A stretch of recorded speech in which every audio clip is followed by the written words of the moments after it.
Taste ఏంట్రా ఎంత బాగుంది అని తప్పకుండా అంటారు మీరు కూడా. ప్రతిసారి చేసేలాగా కాకుండా కొత్తగా ఇలా ట్రై చేయండి, చాలా బాగుంది. నేను కూడా ఇలా ఫస్ట్ టైం చేశాను అనమాట ఈ గ్రేవీతో, చాలా బాగుంది. మీరు కూడా తప్పకుండా ఇలా చేసి చూడండి. చపాతీలోకి అయినా రైస్లోకి అయినా దేంట్లోకైనా చాలా బాగుంది. సో వీడియోలోకి అయితే వెళ్ళిపోదాం.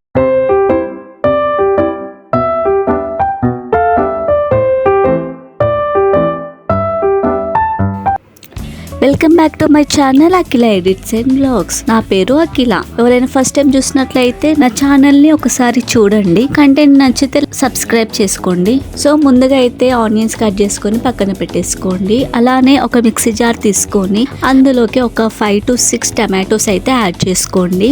ఒకవేళ పెద్దవి అయితే ఒక 2-3 తీసుకోండి. సో మంచిగా ఇలా కట్ చేసుకొని అయితే అందులోకి వేసేసుకోండి. ఆ తర్వాత అంటే కొన్ని ఎక్కువనే తీసుకోండి, జీడిపప్పు తీసుకోండి.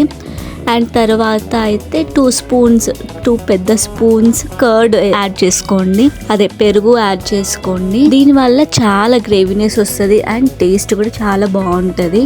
నిజంగా ట్రస్ట్ మీ, చాలా టేస్టీగా ఉంటుంది, కలర్ఫుల్గా కూడా ఉంటుంది కర్రీ. ఆ తర్వాత మనం ఒక 5 to 7 వరకు మిరియాలు తీసుకోవాలి. అండ్ తర్వాత అలానే సాల్ట్ కూడా యాడ్ చేసుకుంటున్నాను, కొంచెం 1 స్పూన్ యాడ్ చేసుకున్నాను సాల్ట్. ఆ తర్వాత కొంచెం పసుపు యాడ్ చేసుకుంటున్నాను. అండ్ అలానే 2 పచ్చిమిర్చి యాడ్ చేసుకుంటున్నాను. ఆ తర్వాత లిడ్ క్లోజ్ చేసేసి మంచిగా గ్రైండ్ చేసుకోవాలి. సో చూసారు కదా, గ్రైండ్ చేసుకున్నాక ఇలా ఉంటుంది. ఈ పేస్ట్ పక్కన పెట్టేద్దాం. సో ముందుగానే మనం చికెన్ అయితే వాష్ చేసుకొని పెట్టుకోవాలి. ఆ తర్వాత మన స్పైసీకి తగినంత కారం యాడ్ చేసుకోవాలి. మేమైతే 2 స్పూన్స్ యాడ్ చేసుకున్నాము. ఆ తర్వాత 1 స్పూన్ ఇంకా కొంచెం సాల్ట్ అయితే యాడ్ చేసుకున్నాను. ఆ తర్వాత పసుపు యాడ్ చేసుకుంటున్నాను. అండ్ అలానే అప్పుడే దంచి పెట్టుకున్న వెల్లుల్లి కూడా అందులోకి యాడ్ చేసుకుంటున్నాను.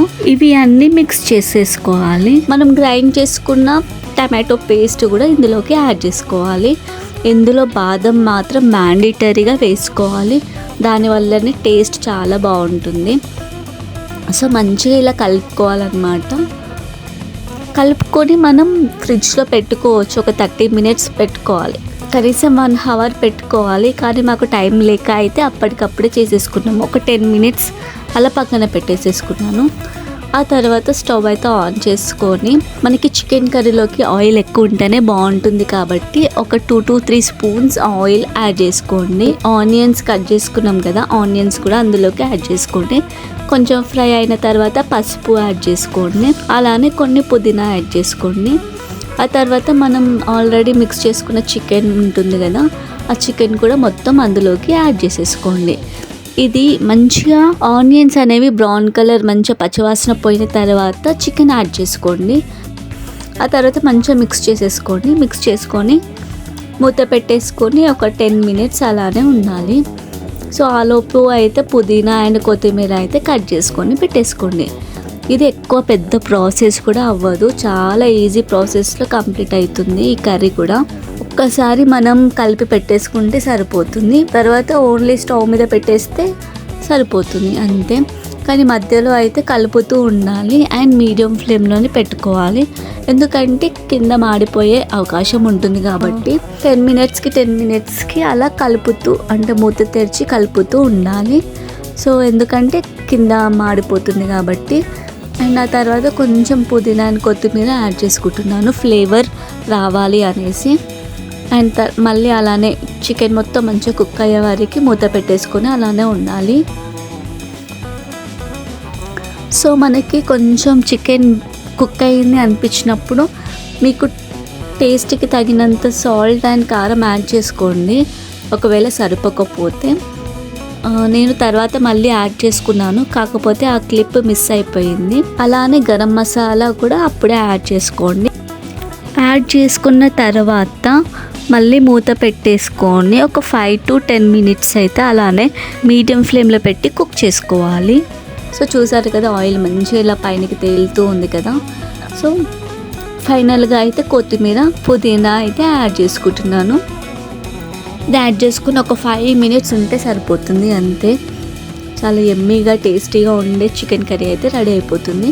సో మంచిగా ఇలా పుదీనా అండ్ కొత్తిమీర ఫైనల్గా యాడ్ చేసుకుంటే ఆ టేస్ట్ మాత్రం సూపర్గా ఉంటుంది. చికెన్ కర్రీకి టేస్ట్ వచ్చేది వీటి వల్లనే, కాబట్టి ఇది తప్పకుండా యాడ్ చేసుకోండి. సో ఒక 5 minutes అలా ఉంటే సరిపోతుంది. చూసారు కదా ఎంత గ్రేవీగా ఉందో. వాటి కోసం చపాతీలో అయినా పరోటా అయినా తీసుకుంటే బాగుంటుంది అనేసి మేమైతే పరోటా, ఇన్స్టాంట్ పరోటా ఉంటుంది కదా, అది తీసుకున్నాం. కర్రీ అయితే రెడీ అయిపోయినట్టే. ఇంకా స్టవ్ ఆఫ్ చేసుకొని సర్వ్ చేసుకొని తినడమే. చాలా బాగుంటుంది టేస్ట్ మాత్రం. మీరు ఈ టేస్ట్ మాత్రం మిస్ అవ్వకూడదు అంటే తప్పకుండా ఇలా ట్రై చేయండి. నేను గ్యారంటీ ఇస్తున్న టేస్ట్ మాత్రం సూపర్గా ఉంటుంది. అంటే మంచి కొలతలతో మంచిగా చేస్తే తప్పకుండా టేస్టీగా వచ్చేస్తుంది. సో మీరు కూడా ఒకసారి ట్రై చేయండి. ట్రై చేసి నాకు కామెంట్ చేయండి. నాన్ వెజ్ లవర్స్ మాత్రం అస్సలు మిస్ అవ్వకండి. టేస్ట్ మాత్రం సూపర్గా ఉంది. తప్పకుండా మీకు నచ్చుతుంది. అండ్ ఎవరైనా ఫస్ట్ టైం నా ఛానల్ని విజిట్ అయి ఉంటే మాత్రం తప్పకుండా సబ్స్క్రైబ్ చేసుకోండి. నా ఛానల్లో నా కంటెంట్ నచ్చితేనే సబ్స్క్రైబ్ చేసుకోండి. అండ్ అలానే షేర్ చేయండి, కమెంట్ చేయండి. అండ్ ఇంకా సర్వ్ చేసుకొని తింటున్నాను అనమాట. అంతే ఇవాల్టి వీడియో. మీకు నచ్చితే ఈ వీడియో మీకు నచ్చితే లైక్ చేయండి అండ్ షేర్ చేయండి. అంతే. ఇంకా నేను తినాలి గైస్.